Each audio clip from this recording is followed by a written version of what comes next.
the guidelines. For Borders Committee members, please note that you are not automatically muted by the meeting organizer, so you'll have to mute yourselves. In addition, when you would like to speak, please turn on your camera, raise your hand by opening your participants panel on the Zoom toolbar. I know for me, at least as chair, it's really easy to see you if on the camera. It's a lot more complicated with the hand stuff. But anyway, once I see you, I will recognize you at that time. If you're a member of the public and would like to speak on an item, please use the raise hand icon in the Zoom toolbar. When you are called on by the chair, you will be unmuted by SANDAG staff. If you are calling in by phone, you may need to enter 6 to unmute yourself. After your comments, you'll be muted by SANDAG staff. If you're calling into the meeting, please press 9 on your phone if you'd like to comment on an item. All comments, or whether emailed or live, will be made part of today's meeting record. And just for me, at least with Tessa and Hector, if you guys could just, if I miss somebody with their hands raised, the virtual hand raise, please let me know, okay? Anyway, and with that, are there any questions before we continue?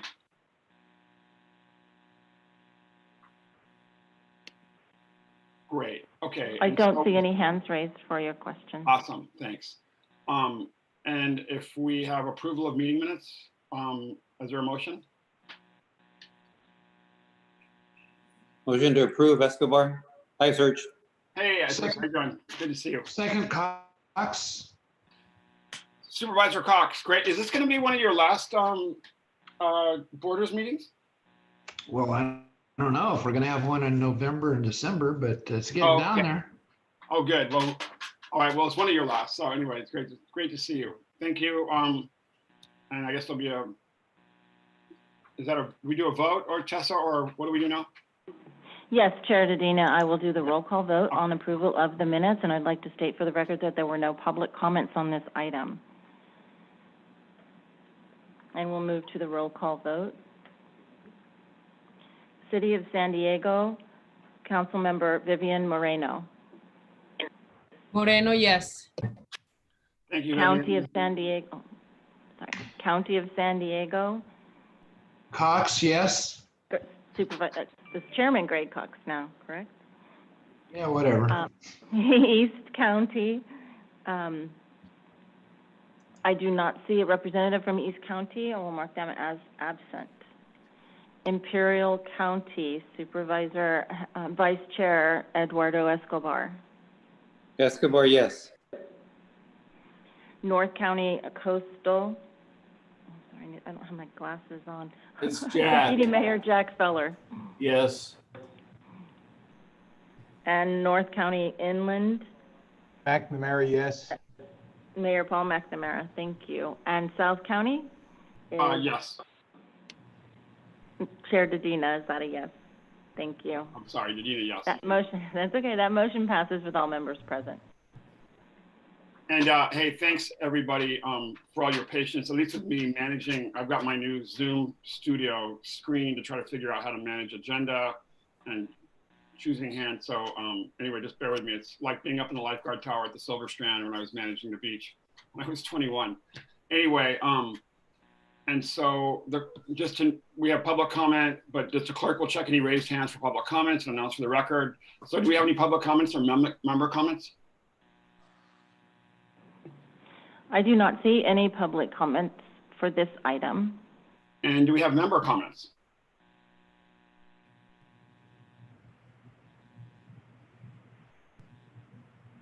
I don't see anyone coming on camera or raising their hands, Chair.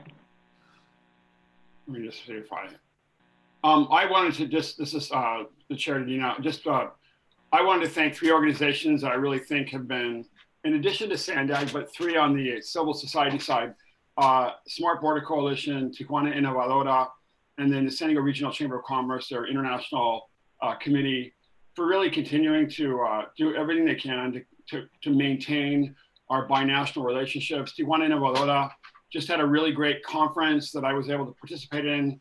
And then the International Committee of the Chamber had a great discussion on water quality, and we're having that today as well.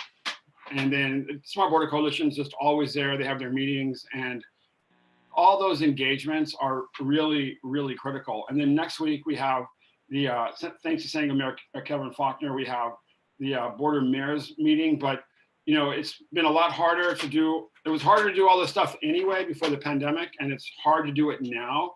It's hard to cross the border. It's hard to meet in person. And you know, it's hard to manage these meetings and substitute virtual for real, because we know that giving each other abrazos when we meet and besos and stuff is really, really important. And so we can't do that. So, you know, I want to thank all those organizations that I mentioned. Even the South County Economic Development Council has been really active with their International Border Committee.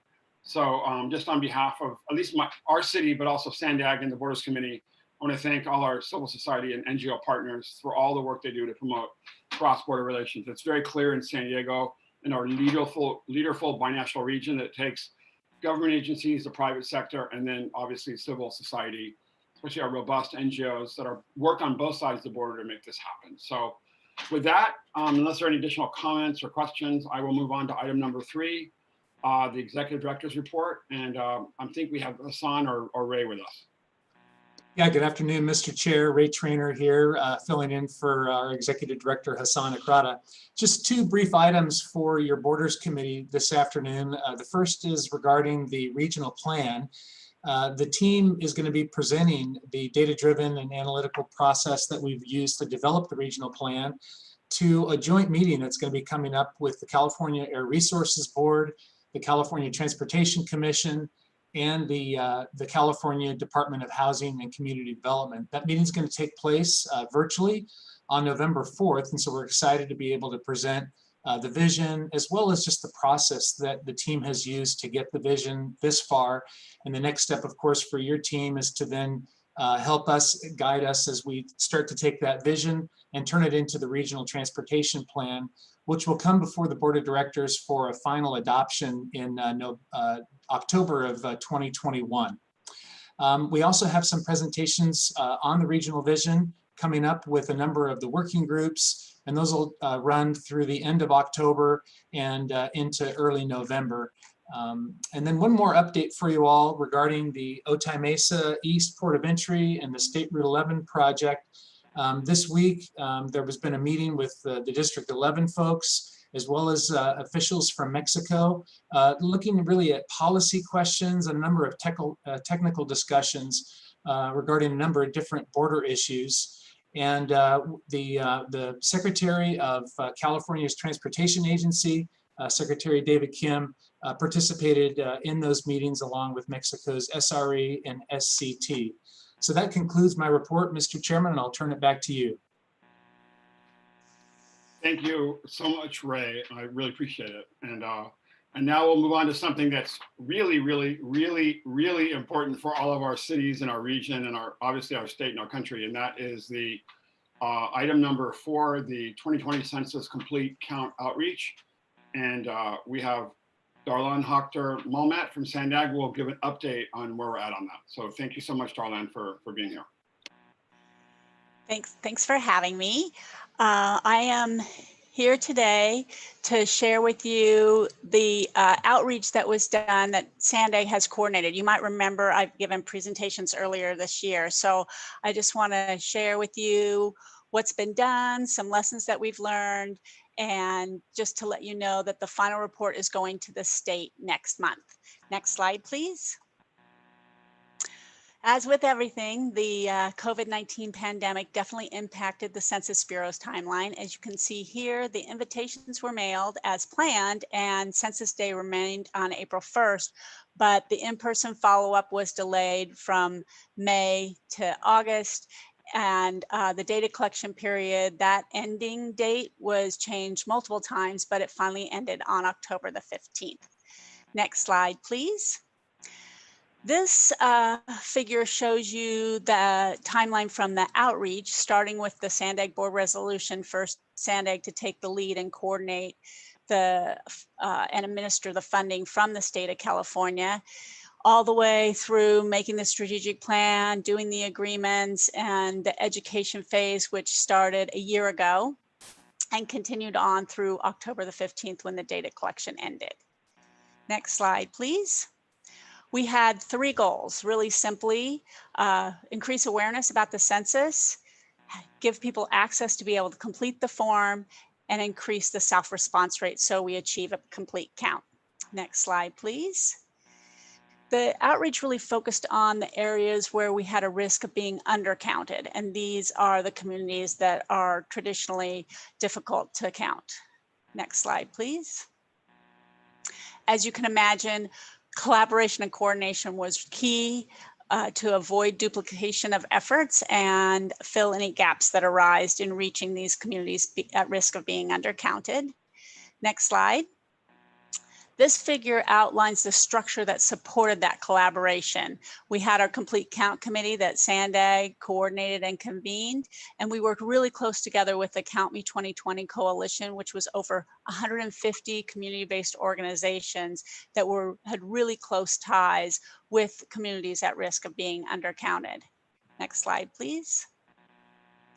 SANDAG provided a variety of services, not just acting as the fiscal agent, which involved our contracts team, but our legal team provided support to form our complete count committee. We coordinated the monthly meetings, provided data analysis and mapping support, which this screenshot is an example of a tool, an online tool that we created using the state data and providing online access to all people without a login. We summarized the outreach efforts as they went along every month with the response rates to help identify areas for additional outreach. And of course, when the stay-at-home orders were issued in mid-March, it was even more important that we provide the resources and facilitate information exchange to help people pivot from in-person strategies. Next slide, please. So I'm sharing quickly with you a few things that aren't in the report to the state because they got the data on an ongoing basis through an online tool. But I just wanted you to be able to see the data in the two columns there, all the activities that were completed by type, and then the impressions that were estimated, not counted, but estimated regarding every time a person saw or heard a message through one of these activities. And you can see a lot happened. Let's go on to the next slide, which is the rest of that activity. So much went on, we couldn't fit it on one table, on one slide. But you can see over 7,300 activities were completed with almost 25 million impressions. And again, that's just an estimate, but in the marketing world, they say that a message needs to be seen 7 times before it really resonates, it's truly received. And it seems that that threshold was reached. Next slide, please. To give you a sense of how the activities aligned with where the hard to count communities resided, this map shows you that. The darker areas are the areas that are more difficult to count, have a higher hard to count index that the state compiled based on 14 variables. But let's zoom in on the next slide where you can see that alignment for the northern portion of the region. And then again, on the next slide shows the southern portion of the region. You can really see how it aligns with where the hard to count communities reside. Next slide. To give you a little bit more detail on these impressions, this information, this level of detail was not mandated by the state, but it gives you an idea of how many impressions were received in each of the hard to count communities that were targeted. Again, not required, estimates, and there are varying levels of confidence, but it just gives you a sense. Next slide. And in addition, I thought it would be good to look at the impressions by language so you can see how that was distributed. Again, levels of confidence vary, and these are just estimates. Next slide. Now we're getting to measures of the impact. The self-response rates are collected by the Census Bureau because they're the ones responsible for actually collecting the data, counting everyone. As I said, the data collection closed on October 15th. So as of October 16th, every jurisdiction in the region had surpassed their 2010 rate except for the city of Del Mar. And the city of Del Mar does not have a high proportion of hard to count communities, people at risk of being undercounted, but their low response rate may be related to vacation homes. The residents of those homes weren't there on April 1st and may have assumed that counting and filling their census at their primary residence was sufficient. They might not have been aware that they needed to complete the census indicating that that unit was vacant at the time. So that talks about that, but really a lot to be celebrated here. Countywide, we surpassed the statewide rate and the nationwide rate. And when we compared to 2010, it was 5.8% higher, which is the 7th largest increase in the state. So lots to be celebrated. Next slide, I thought I'd give you a little bit of detail. The response rates by census tract are the shaded areas on this slide. Darker means higher response rate. And then I overlaid the activities so you can see how that aligned. And let's zoom in on the next slide. For the northern portion of the region, you can see how the activities aligned with the response rates. And on the next slide, the southern portion of the region, that alignment. Thank you on that slide. Okay, moving on to the next slide. Let's think about some of our lessons learned. How did we have to adjust over the outreach period? What were some of our successes and challenges? So on the next slide, we'll start with operational adjustments. We definitely had to shift some of our strategies, but our goals and objectives persisted throughout the entire period. After a brief pause in March when we got guidelines from the state and we transitioned our original work plans, we were able to actually continue a lot of things like the digital communications that we had intended. Of course, some things had to be postponed or even canceled. And some ideas, we just pivoted them to an online platform for virtual engagement. The images on this slide show our car caravans, which were one innovative idea, an alternative to the big in-person events. We also had some videos, which some elected officials helped us with to really promote the census. We utilized things that remained open, like food distribution sites, COVID-19 testing centers, community resource centers, and public service desks to actually get the message out and help people complete their census. Finally, we created some toolkits. A consultant with SANDAG gave some plug and play contact that was targeted that elected officials could use, community organizations, colleges, universities, and military and veterans organizations. On the successes, definitely the partnerships were key. We planned to partner from the outreach, but it was even more important with the pandemic. The events we had prior to the pandemic laid a great foundation, widely broadcasting messages so that people were already primed. Thankfully, the state was flexible in how we used the funding, and they also provided some personal protective equipment, which helped us reinstate some operations like mobile questionnaire assistance. The door hangers were a replacement to door-to-door canvassing because that was a contactless approach that we used, and the distributions of videos I already mentioned, but these promotional materials like these kids activity books were other helpful, successful strategies. Now quickly, the challenges are outlined in our final report more in depth, but I just wanted to highlight the fact that not only did the pandemic create situations where we couldn't follow through with our original plan, in-person events, facilities closed, like libraries where we intended to have questionnaire assistance kiosks, those were not accessible. And then staff were diverted to deal with the pandemic, sometimes having less time to do outreach and reporting those activities. While the state did a great job of branding and creating collateral that could be customized to agencies, they didn't roll it out as early as was needed. So many organizations created their own branding, their own campaigns, and we could have reduced cost and had a more cohesive, unified message if that would have been rolled out earlier. Of course, I mentioned earlier the timeline changes from the federal government that created uncertainty, making it difficult to manage our budgets so that the outreach can continue through the end. And we had to change some materials because dates changed as well, which was a duplicative effort.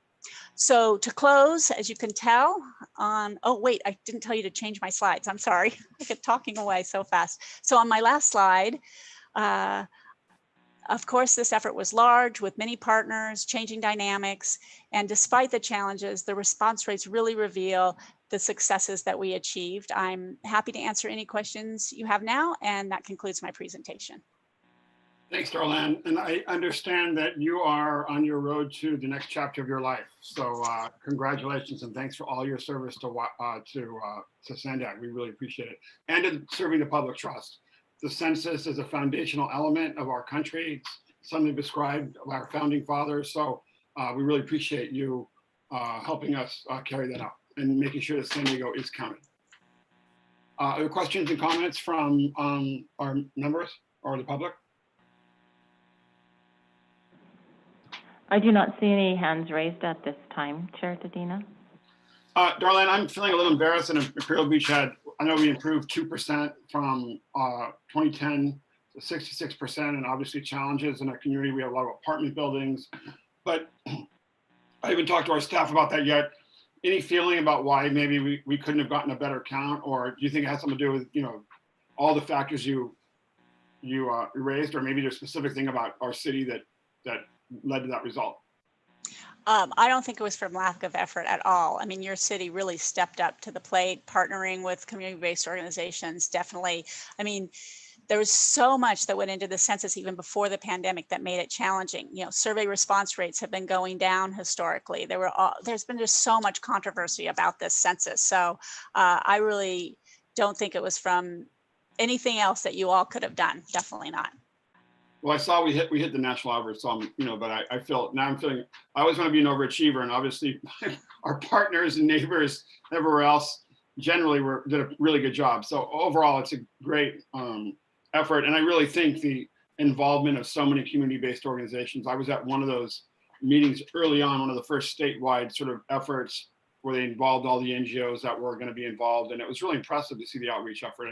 And you're right, our city, I know others really stepped up. So, because this is foundational, important stuff. So thank you so much for your service.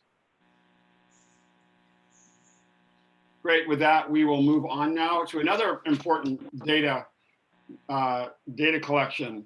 And that is item number 5, and that's the 2019 SANDAG Cross-Border Travel Behavior Survey update. And for those of us who've been crossing the border for a long time, I'm not sure if we miss crossing the border, but we definitely miss being on both sides or crossing the border. So I'm not sure I miss waiting in line. But obviously things have been challenging a lot along with everything else. So I look forward to hearing the update. And Chair Tadina, McLarney are going to be presenting. I apologize for the interruption, Chair Tadina, but I did need to state for the record that there were no public comments on item 3 as well. Oh, great. Okay, thank you. Great, Grace. And Tim? Good afternoon. My name is Grace Mino. I'm a senior research analyst here at SANDAG. Good afternoon, committee members. Thank you for taking the time out to listen to our presentation today. I'll be presenting the first few slides, then our consultant, Dr. Timothy McClerney from True North Research, will present the bulk of the slides, and then towards the end, I will wrap it up. Next slide, please. The reasons for the study. We obviously need to know what's happening at the border for when people are crossing, and the San Diego's geographic location is unique since we share the largest international border crossing with Mexico. San Ysidro is one of the most important transit hubs here. Our last cross-border travel behavior survey was conducted in 2011, and actually True North Research was the successful applicant back in 2011, and again we did a large RFP, and they were the successful applicant for this 2019 study. And the bulk of this data helps inform our modelers and our planners with how cross-border travel behavior impacts the region's transportation network, and evaluating changing patterns or needs so that we can provide just the appropriate travel solutions so that we adhere to our region's strategic goals. There's also a need to obtain preliminary information so that we can to see respondents' willingness to pay for the future State Route 11 Otay Mesa East point of entry crossing from both U.S. and Mexico residents. Also, SANDAG was awarded a Caltrans planning grant to update our activity-based models so that we can use the current data from this survey effort to update a new activity-based model for cross-border efforts. And so now I'm going to turn it over to Dr. McClerney, and you can go to the next slide, please. Thank you, Grace, and good evening, Mr. Chair, members of the committee. Tim McClarney with True North Research. And before I share with you some of the results of the study, I just want to take a quick moment to review the methodology or how we went about conducting the study. This study was because we wanted to understand the impacts of travel into the United States from Mexico residents, where they're visiting, as well as their primary purposes or modes of travel, et cetera. We wanted to make sure we were starting out with a representative sample of those individuals. And so we started with data from Customs and Border Protection, which gave us very detailed information on the volume of crossings by each of the ports of entry, San Ysidro, Otay Mesa, and Tecate, as well as within each point of entry by time of day, by lane type, and by mode. And we use that information to create a stratified two-stage cluster sample that we use to sort of guide our data collection efforts when we were down at the border. Once we had that information, the study proceeded in 2 stages. The first stage was an intercept survey of individuals while they were waiting to cross the border at each of these points of entry. And the first intercept survey really focused on collecting demographic and household information, gather some information about the primary purpose of their trip and where they were going that day. And it was also an opportunity for us to ask some questions about the future Otay Mesa East tolled crossing. And so we gathered a lot of information from individuals. I'll show you that on the next slide, what the totals were. But at the end of that first interview, we also recruited individuals who were qualified to do a travel diary. And that travel diary was an opportunity for them to, once they crossed the border, to keep a detailed record of where they went, how they got there, what time they got there, what was their purpose for getting there out of all the locations they visited in the US that day. And then we were able to retrieve that information from them either at staffed kiosks on the US side of the border later that day, as well as a secure online site that they could participate on their own or by telephone. So in terms of the completes, what you see on this slide, I'm happy to report that we were able to over deliver. We had set out originally with a goal of completing 7,500 intercept surveys, that stage 1 interview. We actually completed almost 7,900 initial interviews. And the travel diaries, which were really in some ways the trickier items to get, we had set out to get 1,500 travel diaries, and we actually walked back in with over 1,900 travel diaries, so about 27% more than we had anticipated. That final data was then matched to updated data from CBP on terms of crossing volumes at the individual level. So it's perfectly representative of the patterns that we were seeing at the time during our study. Next slide, please. Okay, key findings. This is going to be just a glimpse into the results, kind of a quick hop, skip, and a jump across the findings. There's a lot more detail that is forthcoming in the full report, about 100 pages of a lot of graphics and dense information. But I think we've got about 10 slides here to share, and I'll breeze through them for you. Next slide, please. Okay, so this first slide shows the primary purpose that individuals reported for their trip across the border that day. We have separated Mexico and US residents into the 2 pies. The one on the left is for Mexico residents, the one on the right is for US residents.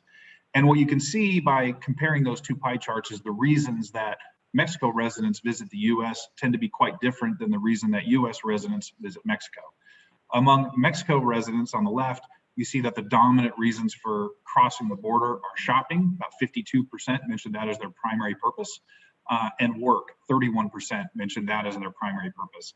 Grace had mentioned that we had conducted a similar study about a decade earlier, and what's interesting is all the patterns are a little different. They're actually more similar than they are different. In 2010, shopping was also the highest reason for crossing the border into the US at 55%, so shopping was a little higher then, and work and business was a little lower than at 26%. So we've seen a little bit of a shift in terms of primary trip purpose, with an emphasis more on work and business now than it was a decade earlier. On the right, you see among US residents, their reasons for crossing the border have a lot to do with socializing, right? Visiting friends and relatives, that was the dominant answer at 54%, then medical and shopping. Next slide, please. So once they cross the border, Mexico residents tend not to venture very far in terms of their travels in the US. On the left, you see a table that shows the percentage of folks who reported their primary destination. And you can see that there are 2 cities in the county that account for nearly 3/4 of the primary destinations that all Mexico residents that we spoke with mentioned as part of their initial interview. Chula Vista at 43% and San Diego at 30%. If you compare that, for example, to North County cities, they accounted for less than 1% of the primary destinations among Mexican residents that we intercepted as part of the study. To the right is a reflection of all the destinations individuals actually visited, not just their primary destinations, but all their where they visited in terms of the TSRAs. And here again, you can see that most of those destinations clustered near the border.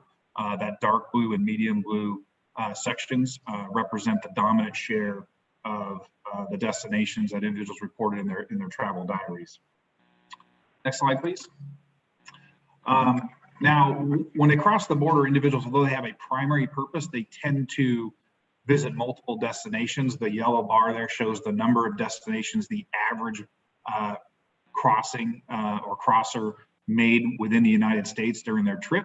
So the average individual visited 3.09 destinations in the US, and the blue bar represents the hours that they spent in the US. So the average person crossing to the US spent 6.28 hours in the US before traveling back.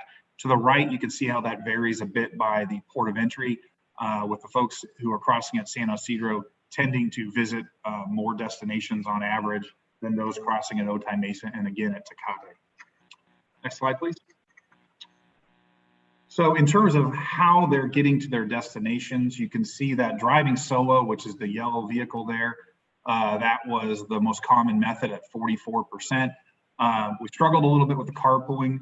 We represented that with a surfboard. So whether you're carpooling with or without a surfboard, that accounted for about 30% of the ways in which people visited their destinations in the US. We had a significant share of folks who were reaching their destinations by bicycle at 12%. The trolley was 5%. And then walking and using a local bus each accounted for 3% of trip destinations respectively. Next slide, please. So changing gears from really capturing some of the travel related statistics to focusing on the future Otay Mesa East tolled crossing.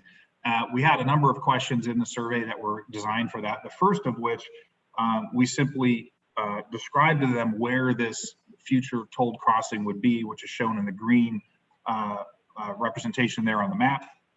And then we asked them first whether they anticipated that they would occasionally use this tolled crossing to cross the border faster for a fee in the future.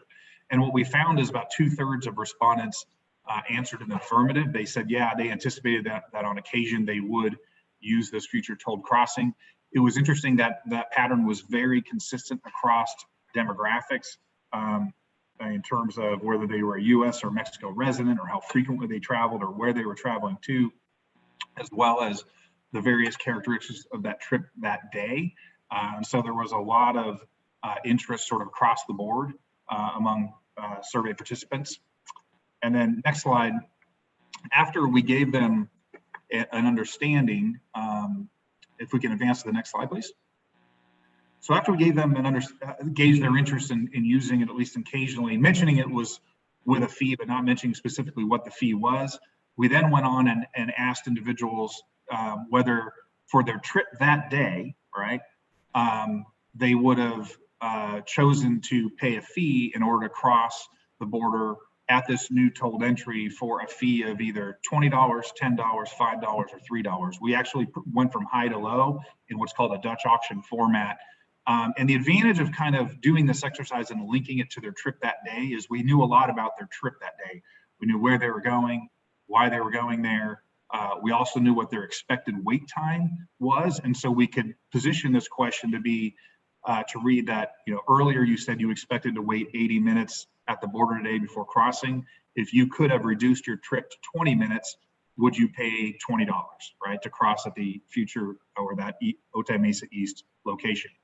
And what you can see here on the slide is that there was a lot of variation demand based on the price, right? At $20 to cross, we had about 22% of individuals say that they would pay that fee to cross in less than 20 minutes.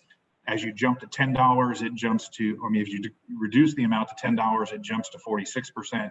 You reduce it further to $5, it jumped to nearly 79%.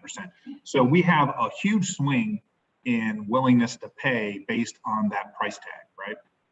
And one of the interesting things when you get into this analysis is this is also conditioned, as you imagine, by wait time. The longer a person's wait time was for that they expected for their trip that day, the more they were generally willing to pay, or the more likely they were to pay at one of these price tags. But the other sort of striking thing about this result is what it suggests is that the fee that is going to be charged in the future at this tolled crossing is going to have to be a fairly substantial fee in order to be able to make good on that less than 20 minute wait time, right? If you have roughly a little less than half of individuals willing to pay $10 to cross in under 20 minutes, I don't think the capacity would allow for that, right? Which means that that fee is probably going to have to be north of the $10 range in order to make sure that you're not overwhelming the future toll crossing. And so I think that's the end of my presentation in terms, my portion of the presentation for slides, and I'll turn it back over to Grace. And next slide, please.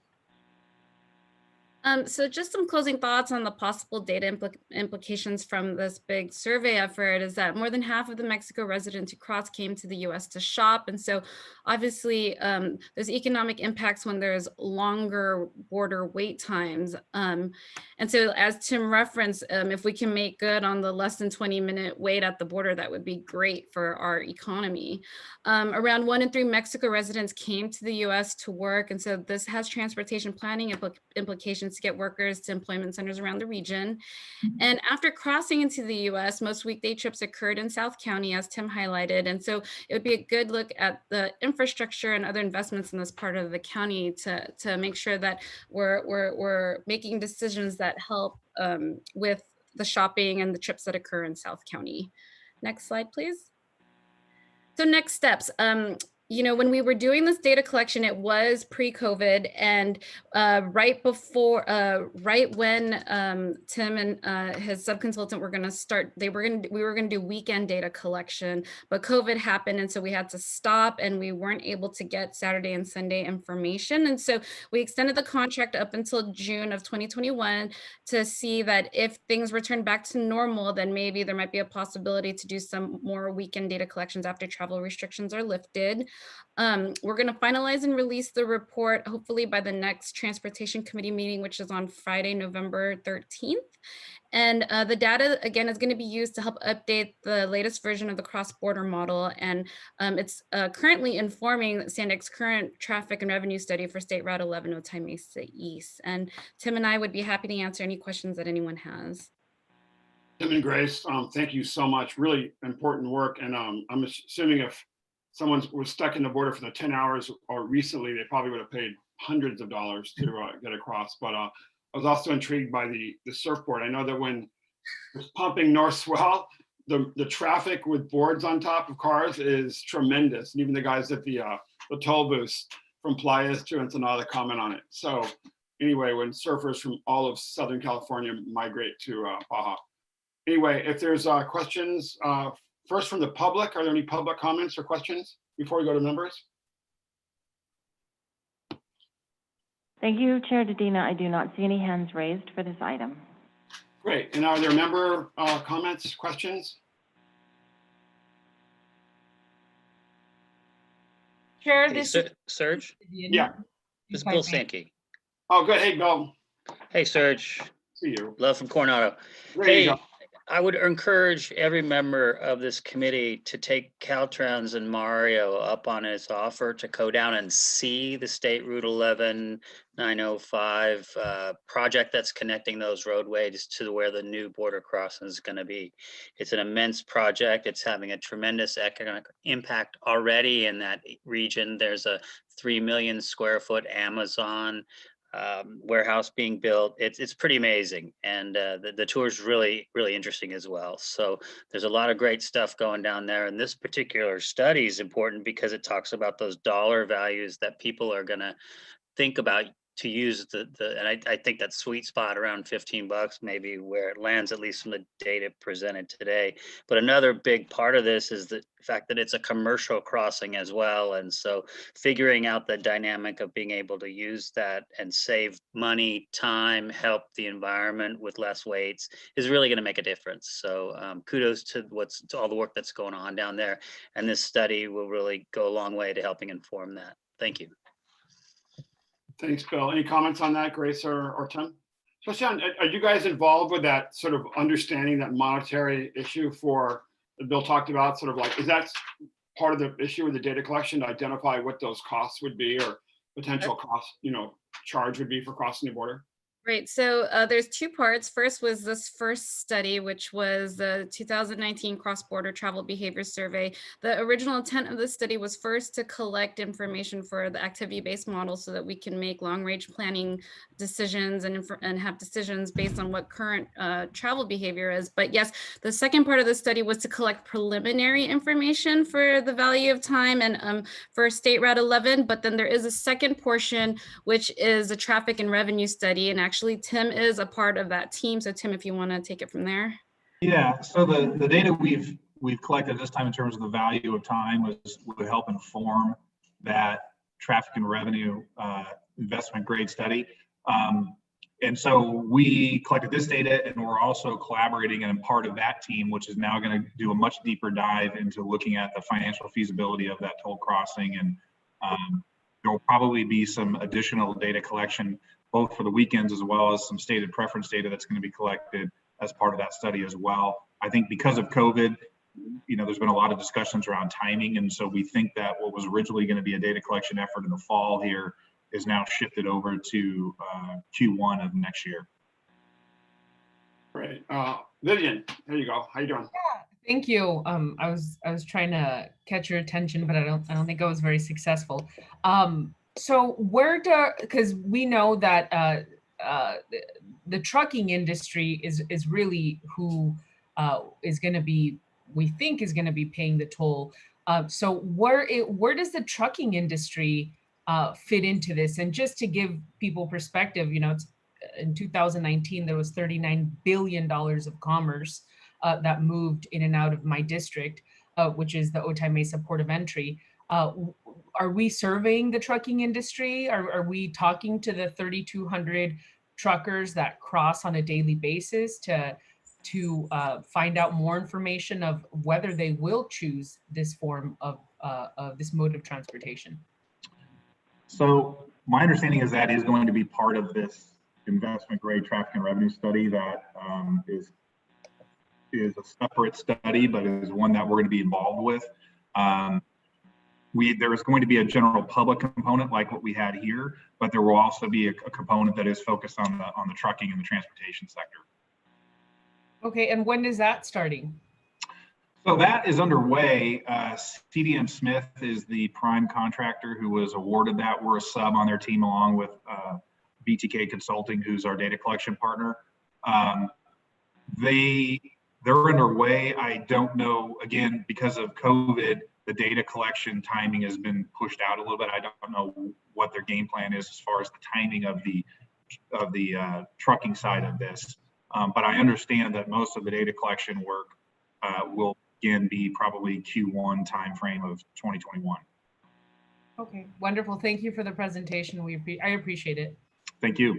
And sorry, Vivian, if I didn't see you. I'm having problems with my Zoom screen, so I'm not seeing the whole range of the gallery. Thank you. One thing I've been frustrated with, and I'll jump in unless there are additional comments.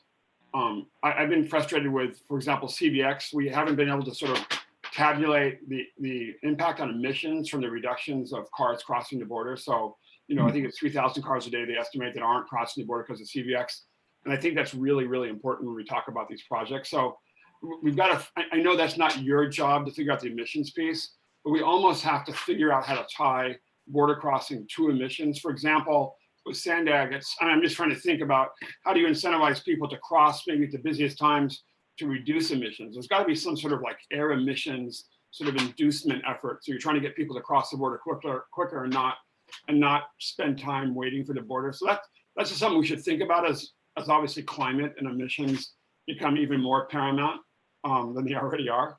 So it's just something to think about. I'll continue to throw that stuff out. And I know it's not your job, but anyway, that's something I think SANDAG needs to start thinking about critically with the state of California and obviously Mexico, where they take climate change and the Paris Climate Agreement much more seriously than we do.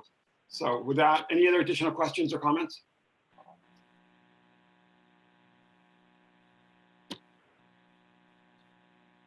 Great. Well, hey, thanks, Tim and Grace. We really appreciate it. Really great work. And we hope you can get back out in the field and that we can all start crossing the border a lot more. So at least with my surfboard when the surf starts pumping from the north. So anyway, and now we have another really important issue, item number 6. And I guess just Tessa, are there any additional public comments I missed? No, Chair Dedina, there are no further public comments. And I see Jane there. That's great. And another super important topic related to surfing. Everybody always comes back to surfing on the border. And that's item number 6, update on transboundary water coordination effort in the Tijuana River Basin. And right now, actually, this is very exciting because we have 2 superstars of water treaties and negotiations who have been all over the news because of solving this water crisis and treaty between the United States and Mexico. So it's great to have Commissioner Jane Harkins, International Marine Water Commission, IBWC, and Commissioner Humberto Marengo from SILA, or the Comisión Internacional de Límites y Aguas, the counterpart to IBWC, here to give an overview on binational water quality study and then capacity improvements for water treatment infrastructure. I think, Jane, we just met not too long ago in Imperial Beach, physically distanced with our masks on outside with Commissioner Marengo. I wanted to thank you for being at that meeting, as well as with the EPA meeting, Administrator Wheeler, the day before. And I know you've been involved in all these issues to try to help us fix the problems on the border. I know that your staff have been great. Nicolas has been really great on providing us with data when things are happening. And we just had the first ever notice about a spill at Playas, which I thought was really great from CES. And yesterday I was on the phone the day before with our friend from the commission, the Secretary of Water.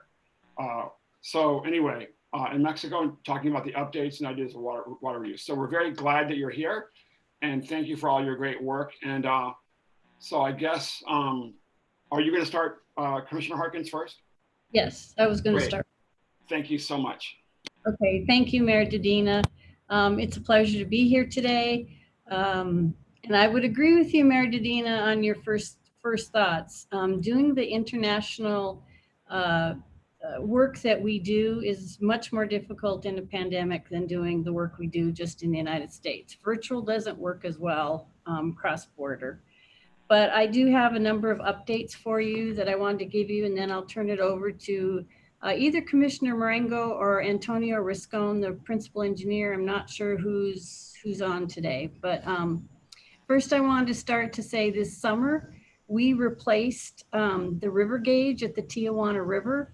We were having a lot of difficulties with that gauge because of sediment, and the gauge itself was in the water. So we put in a new data logger, a new satellite transmitter, and a new sensor that actually is non-contact with the water. It sits up and over the river, but that has provided us much more reliable and accurate data. That data is on our website in near real time if you go to ipwc.gov, and it's working much better. So that was some investment that we did last fiscal year, because our fiscal year starts October 1st. Last fiscal year, we also have, for our San Diego field office, purchased some equipment. It has not all arrived yet. What we do have that has arrived are some sandbag filling machines and some sandbags, 2 portable pumps to help with pumping any overflows that we can take it back to various places to put it through the treatment, or use those pumps to pump flow in the Tijuana River back to PV-SILA. Some portable handheld velocity flow meters so we can get better measurements on what's going on and coming across the border when that does happen, and 6 portable power generators to supplement the pumping. Three items that have not been received yet and won't be received till March or April. They're items that take about 6 months for us to get, and that includes a Bobcat, a Vector truck, and a front end loader, all things to help clear wastewater out, to move wastewater to where it can be treated, put up sandbags, put up little earth berms, that kind of thing with that equipment. So that equipment's on the way. The one thing that we were trying to get done, and we solicited for it twice and we got no bids, and that was to, at the end of the canyon collectors, at the end of the concrete apron in the US, to put small catch basins in. So when there are these flows and we don't get there at the time when the flow is happening, that there would be a little catch basin to catch it so we could actually take that and sample it and understand what's in those samples. We're working on that this fiscal year, but we were not able to finish that because we didn't get any bids on our solicitations. The next thing I wanted to chat about was our short-term project to collect Tijuana River flows and treat them at the South Bay plant. We're working on this short-term project with the Environmental Protection Agency, with the County of San Diego, and with the Regional Water Quality Control Board. The idea is to put a small earth berm in the US, in the Tijuana River, a trench over up Stewart's Drain, close to the junction box. And we would take any flows in the dry season next year and pump those flows up and into the South Bay plant and treat those flows. So a lot of coordination efforts going on. From the US IBWC, what we're looking for is the funding for the treatment at the plant. We're now on a continuing resolution until December 11th. The good news is we're not shut down, but the bad news is I have 10 weeks of funding for the year at last year's funding levels. So we're trying to figure out our funding perspectives on getting that done. It would be a 1-year operation, or when the weir washes out, because it's just an earth and berm. We take up to 10 million gallons a day. So we currently operate at 25 million gallons. So we would could take it up to 35 million gallons a day. And we think those will be for short periods of time. So working with EPA, the county, the regional board, we need some relief from the regional board on our requirements under our permit, and looking forward to getting that done and getting that ready to go for next year's dry season. On October 1st, the US and Mexican sections of the IBWC published our Tijuana River Water Quality Study. This was a study that was recommended under our Minute 320 binational process that we have in the Tijuana River Basin, in the watershed there. It was recommended by one of the work groups that we do a binational study. It has been published. The sampling and lab analysis for the study were performed from December 2018 to November 2019. Samples were collected in the United States and in Mexico from a total of 7 transboundary channels in the Tijuana River Basin in San Diego, California, and Tijuana, Baja California. We compared those results both to the state of California water quality standards and to Mexico's water quality standards. The report is available on both the US and Mexican section IBWCs. It's been published in English and in Spanish. So that is out there. It's good baseline data, so that in the future we can do similar analysis and hopefully show we've improved the water quality along the border in the Tijuana area. But if it's worse, we'll know. This was a good baseline for us to have this data collected. The US section has just completed a sedimentation basin study in the Tijuana River from where the flood control channel ends in the United States to the Dairy Mart Road Bridge. This also was a recommendation from the work groups in the Minute 320 process. We hired Stantec to look at various options of sedimentation basins and size of basins in the river channel, and using property of the US IBWC, that's where the sod farms are. So they looked at all those areas and a number of alternatives and how effective way would be and the cost. The preferred alternative after the analysis was done was to actually just clean out all of the sediment and the trash from that flood control channel that starts at the end of the concrete lined flood control channel to the Dairy Mart Road Bridge. The cost estimate for doing that's a little under $48 million. And the annual O&M cost is a little under $5 million. This next couple of weeks, we have a couple of meetings going on in the San Diego area. The first is our binational core group meeting is coming up next Tuesday on October 27th. The public session of that is 9 a.m. Pacific time. It will be a virtual meeting. The agenda is out there. We're going to have reports on the Tijuana River Water Quality Study, the Sedimentation Basin Study, with long PowerPoints and technical people presenting. And then Wild Coast is presenting some of their trash collection work that they're doing in Tijuana in the canyon collectors or in the canyons. So looking forward to that. And then in the afternoon, we will have a private session of the binational core group looking at, we've been a little slowed down this year because of COVID. So we now have co-chairs for all of our work groups, and we want to get our 21 schedule laid out so that we can move ahead and get a little more work done this year on the Minute 320 process and improvements in the area. The last thing I want to report on is the US section has a Citizens Forum Board in the San Diego area, and our next meeting is coming up on November 5th.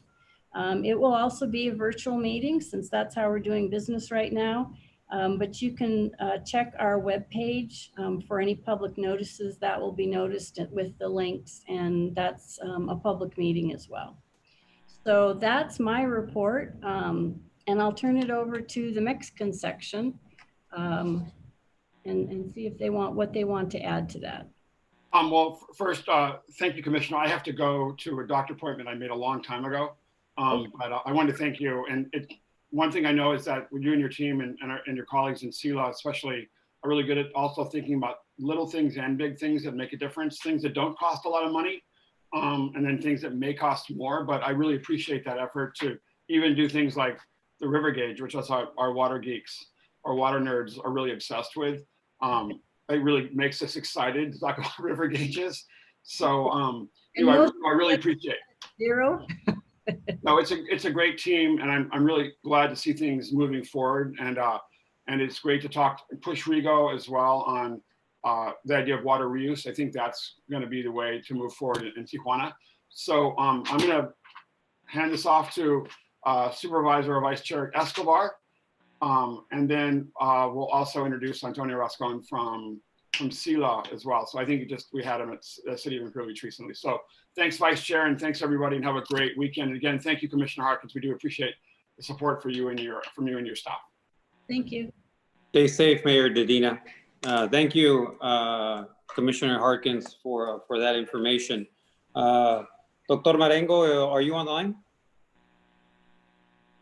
I think the Commissioner Marengo is not here, so I will make some comments in behalf of the Mexican section of the International Boundary and Water. Go ahead, Mr. Rascon. Thank you.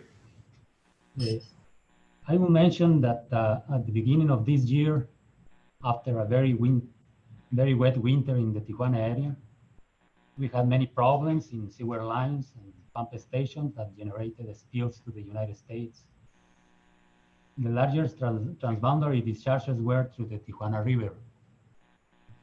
The pump station, PV captured the flows in the Tijuana River during the dry season and incorporate them into the Tijuana sanitation system before they cross to the United States. The PV pumps were in very bad conditions. They used to fail very often and allow discharges to the United States through the Tijuana River. To address this situation, the Tijuana Utilities, or CESPT, acquired 3 new pumps, 500 liters per second capacity each, These pumps were installed and put in operation in July 2020.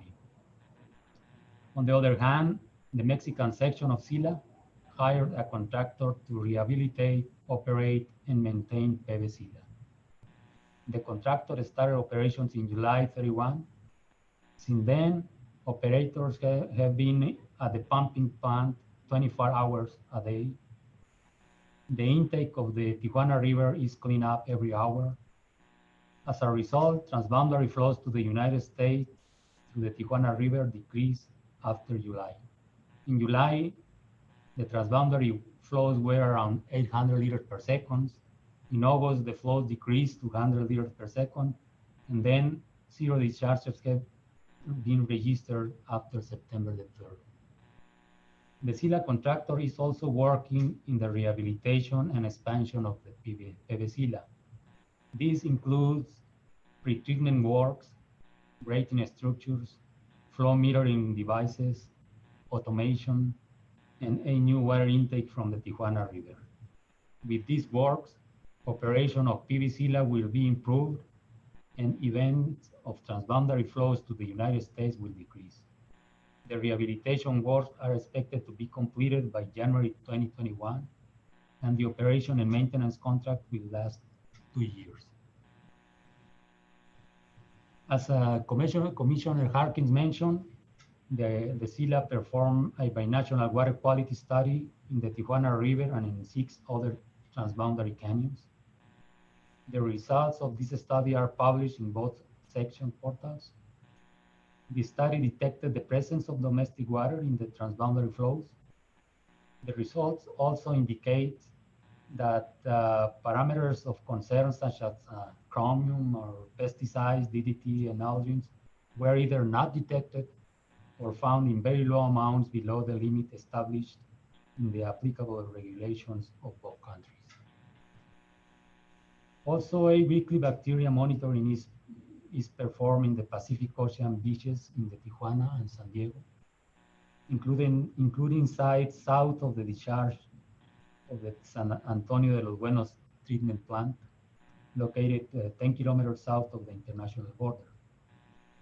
The results of this monitoring indicate that the impact of San Antonio de los Buenos treatment plant is rather southward. It also shows that the area in the proximity of the international boundary is affected mainly by the discharges of the Tijuana River, not by the San Antonio de los Buenos treatment plant. I want also to mention that the Mexican section of SILA is developing a study of the sanitation conditions of the Mexican border cities, giving priority to the Tijuana area.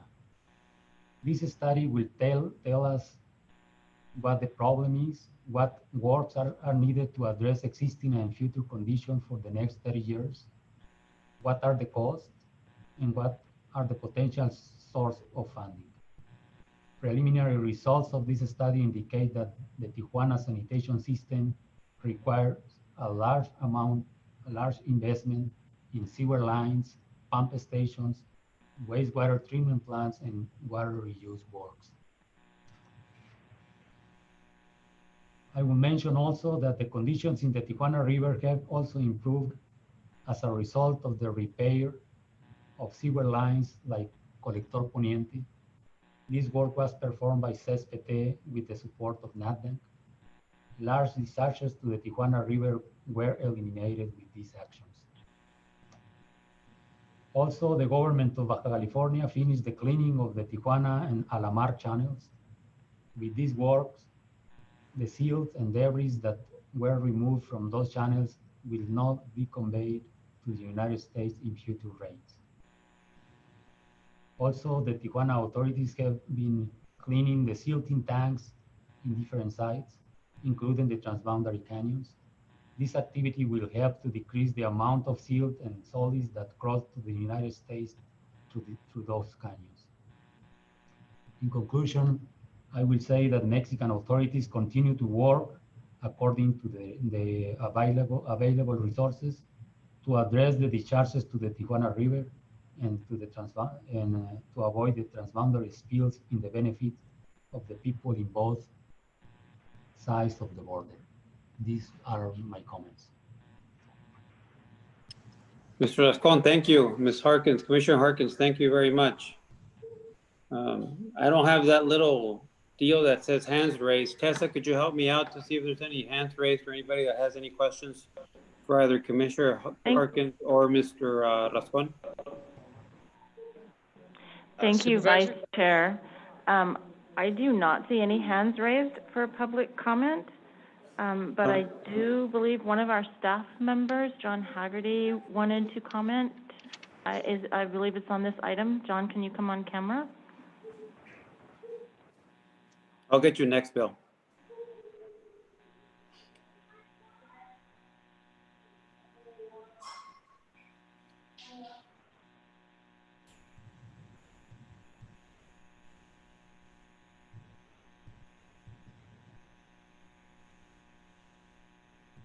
You need to unmute yourself, John.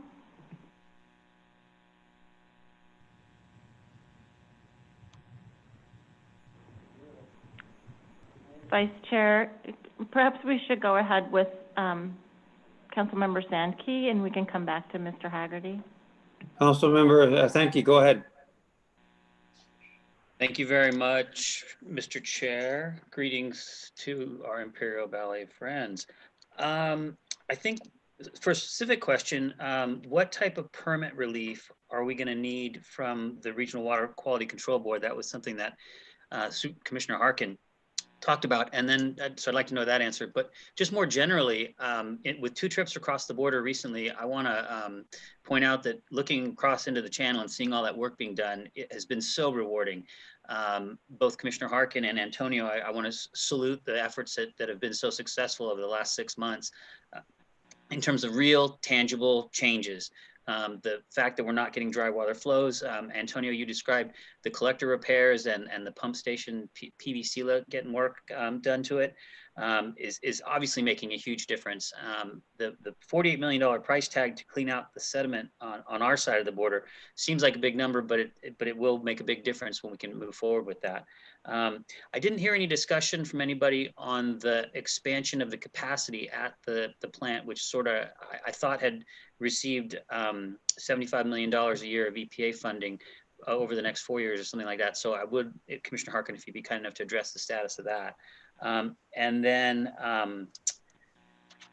finally, again, big pats on the back to all the efforts that are happening down in Mexico. And Antonio, you talked about the San Antonio Las Buenas plant not being part of the fouling of the beaches north, but is there any kind of sense of importance on the Mexican side to actually get some work done at that plant to help the big beaches south of the border, frankly, and to get some treatment going there? So the permit question, the $300 million project question for you, Commissioner Harkin, and then Mr. Rascon, some long-term prognosis on the San Antonio Las Buenas plant, please. And again, kudos to efforts, especially south of the border. Seeing is believing, and I've seen it, I believe it. Thank you. I'll go ahead and start with, on this short-term project that we're looking at, just some regulatory relief that if we are taking in additional over the 25 million gallons per day, and if there's some issues, we might have to bypass some of the effluent coming in, and it would get sent out, combined with other treated effluent and sent out in the South Bay Ocean outfall, so 3 miles out into the ocean. But if we feel that our secondary treatment part is having some issues of some kind, it won't work properly, we might have to do some other things, which is not part of our permit now. So we just want to make sure if we did that and something happened, that we had some relief and weren't caught off guard and not being able to meet the compliance with our permit. So it's just because sometimes we don't know when we get that river water, how much will be wastewater versus how much fresh water. And the secondary part of our plant has, I call them bugs, but they eat up all of the bacteria. If you bring in too much fresh water, that can disrupt that process. The plant is really designed for a certain amount of wastewater at a certain volume and a certain type. And too much fresh water can disrupt disrupt the bug eating process. So looking for relief there. And That's the technical discussion. I like that. it's not technical at all, but it's the way I get it. As it regards to expanding our plant, of course, the USMCA provided $300 million to the Region 9 of the EPA, or to EPA. They're going through their process. They have 7 options that they're looking at. Not, one of them is the county option that came out of their process, and is to build a plant that is a primary treatment plant taking river flows out of the Tijuana River through a primary treatment plant. Some of their options include expanding the South Bay International Wastewater Treatment Plant that is owned and operated by the U.S. section of the IBWC. Some is looking at the San Diego plant next door. That's right next to our plant. And there's a variety, there's some options in there that they're looking at. So right now we don't have any plans of expanding our plant, but in this EPA process that might happen. And when I talked about, the sedimentation piece, the preferred alternative was to take all that trash and sediment out of that section of the river from the concrete line flood control channel to the Dairy Mart Road. We don't have funding for that, and we're actually going to sit and wait to see what the EPA process comes out, because their footprint of some of the things on some of their options is in the same place. So we don't want to get ahead of their process at this point, but we at least have the analysis done as to what's the best option is if they don't use the river channel and that footprint for any of the options that EPA decides to go forward with. Understood. Thank you. I hope that helps and answers your question. It does.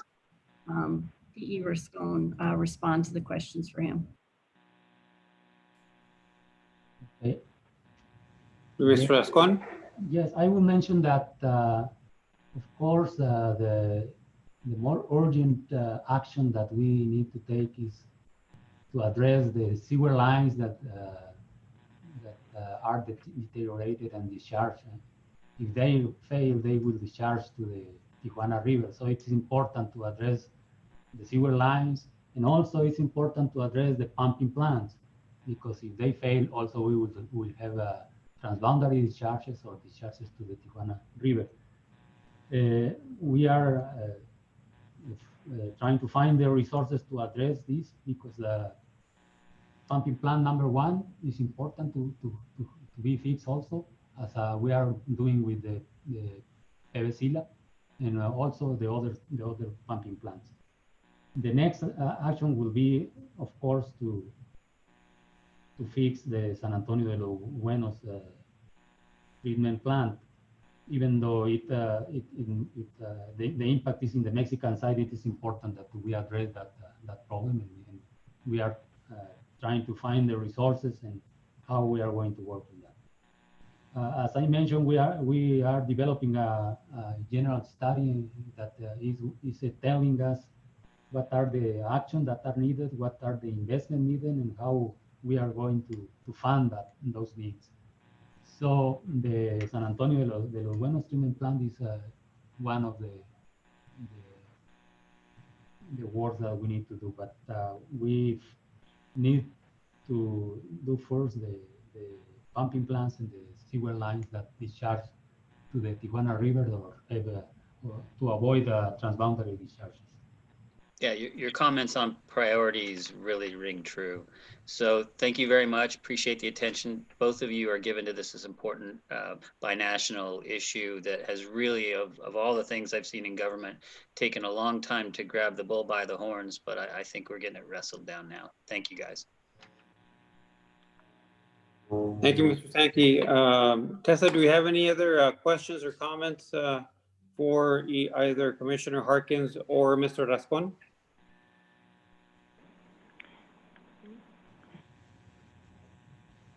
Sorry. No, right now, Vice Chair, there are no more further comments on item 6. Okay, I would want to thank Commissioner Harkins. I'm really excited that we're making progress in the Tijuana River. As you know, we have a similar issue in Imperial County with the New River, and I'm really excited that we're making headway with the Tijuana River. Mr. Rascon, thank you for your input and for your support of everything that we do from a water quality perspective. We're going to move on to item number 7, which is continued comments. Any additional comments from either members or the community at large? Vice Chair, we do have one public member with their hand raised, Denise Garcia. Go ahead, Ms. Garcia. Thank you, Commissioner Escobar. Hi, good afternoon, everyone. Denise Garcia, Deputy Director of the Department of Government Affairs for the City of San Diego.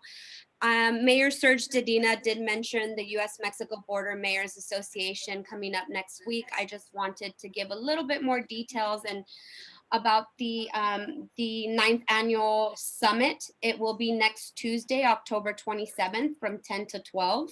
Right now, we have 17 mayors confirmed to attend, and we're really excited to have this conversation to discuss how border mayors have handled the COVID and what their response was. If I may please ask SANDAG to send out the invitation to all the board members and the stakeholders, I would really appreciate it. And also, please feel free to call me or email me if you have any questions. Thank you. Denise, my apologies. I didn't recognize until you started chatting, so I hope you're doing well. Thank you. Tessa, any other comments from members or participants?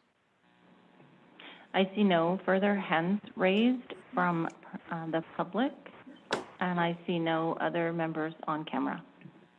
Wonderful. Let's go on to the final item, upcoming meetings. We will be having our next Border Committee meeting. It will be a joint meeting with the Southern California Tribal Chairmen's Association, scheduled for Tuesday, November 20th at 12:30.